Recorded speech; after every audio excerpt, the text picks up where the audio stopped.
BoxingVoice.com. We're here with trainer of Curtis Stevens, Andre Rozier. Tell us what went through your mind when you guys signed this fight to fight Gennady Golovkin. Well, this is just a culmination of Curtis's destiny. He started boxing when he was 5 years old. He was a standout amateur. He started his professional career on a tear. He being a big puncher just lent to the creed, him coming from Brownsville, that he was quote unquote like the Mike Tyson heir apparent. So through the rocky roads that we've dealt with, we have now reached a point where Curtis is on track, focused, more mature, and ready to become middleweight champ of the world. Now, a lot has changed for Curtis since he lost to Jesse Brinkley. A lot of people say he might not be ready for this fight. He's a 9-1 underdog. I mean, what has changed since the Jesse Brinkley fight? Well, a lot of things have changed. He's changed promoters. He's a father now. He's far more focused. He's fighting at 160 pounds.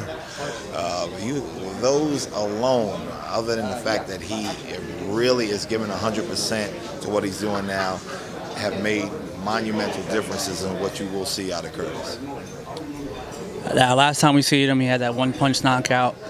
Triple G obviously has power. I mean, do you guys expect this fight to go anywhere near the distance? Well, we have prepared, and we will be prepared to go 12 rounds. We're preparing for 15 rounds. Should it not go 15 rounds? Should it not go 12 rounds? Should it not go 1 round? It is what it is, but we are prepared to fight and win, and that's the most important thing. Now, a lot of folks aren't stepping up to fight this guy. You guys obviously are. Why do you want to fight this guy when no one else wants him? And I know you've seen him. I know you've seen him in Connecticut fight Matthew Macklin. What do you see in his game that you guys can expose? Well, I mean, he's a good puncher. I'm not going to say that he's not, but he throws wide shots. When he gets anxious, he tries too hard, and those are mistakes we will exploit. Other than the fact that if they do come out in the first round like I expect them, you're going to see fireworks like you've never seen before. It's going to be back in the days of the Marvin Hagler, Thomas Hearns type affair. Two guys really giving 150%. Now, obviously, Abel has said that you guys have a good fighter, but he doesn't feel that you're on that level of Triple G yet. I mean, what do you think of those comments? Do you think they might be underestimating Curtis Stevens come November 2nd? Oh, without a doubt. I mean, Abel and I have all due respect to every man that walks this planet. But Abel says things that my running joke is that, hey, what are you, smoking drugs? That's my statement to him. And I don't know how you could truly say, oh, he's not on the level of, when he is crushing his opponents. And when he talks about levels, let's talk about some of the athletes that he's fought. Out of the last 4 opponents that he has faced, the only one I give respect to is Gabriel Rosado.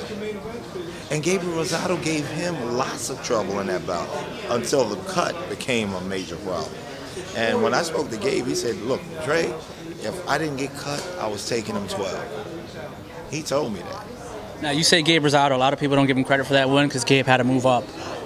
Why not Matt Macklin? Is there something you see in Matt Macklin that a lot of people gave him credit for that win because he was a technically top 10 middleweight, and he did give Sergio Martinez not a run for his money, but gave him a competitive fight? There would be a difference, honestly, if Matt came to fight like he fought Sergio. From the first minute of the first bell, he was in protection, cover up, I don't want to get hit mode. He didn't come to perform like he wanted to be middleweight champ of the world. He came to not be knocked out. And when he was hit with the body shot, I'm not to say it wasn't a great body shot, I won't say that, but boy, oh boy, it was like he had been shot in the ribs. And then after the 10 count, everything seemed to be okay. I think he just wanted to get out of the fight. Now, switching gears a little bit, are you still training Dimitri Yanez?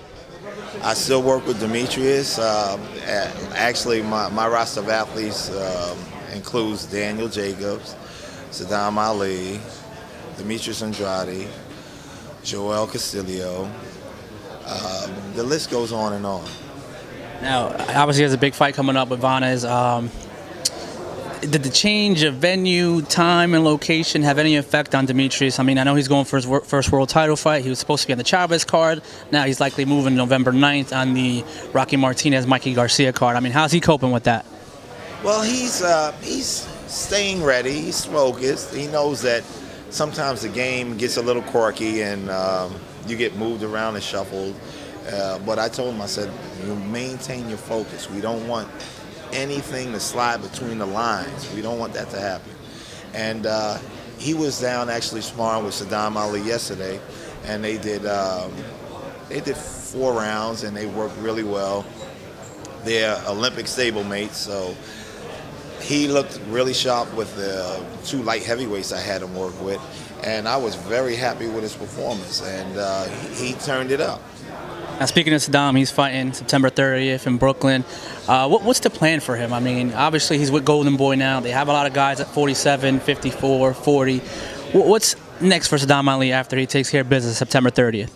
Well, it's been a year since we've actually boxed, so now we're just trying to shake a little rust, get sharp again, and let Saddam start manifesting his assault progress. We're going to call that assault progress. He's going to start putting some numbers together, and once he gets back on track and gets comfortable again, I think you're going to see the real Saddam Ali, a future welterweight champ of the world.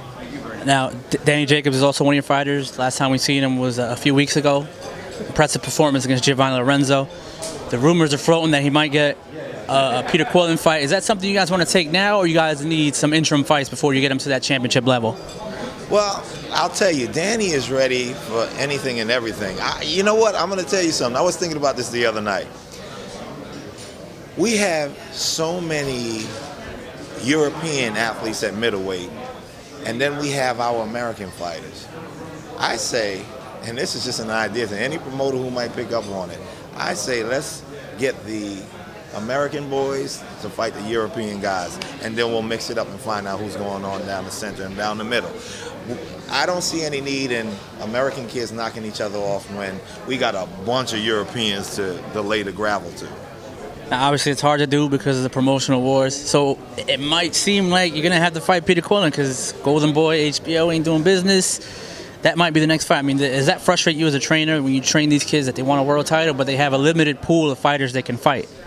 Yes, this promotional menagerie, I mean, it's not much we can do about it. We're not the ones in control, unfortunately, but we're going to try to do the best we can. And like I said, I have to prepare my athletes for whatever encounter becomes of them. So we have to be ready for everyone and anyone. But I would like to see my idea take place. But whoever we have to fight, we will. Well, there you have it, BoxingVoice.com. I'm Rozier. See you November 2nd.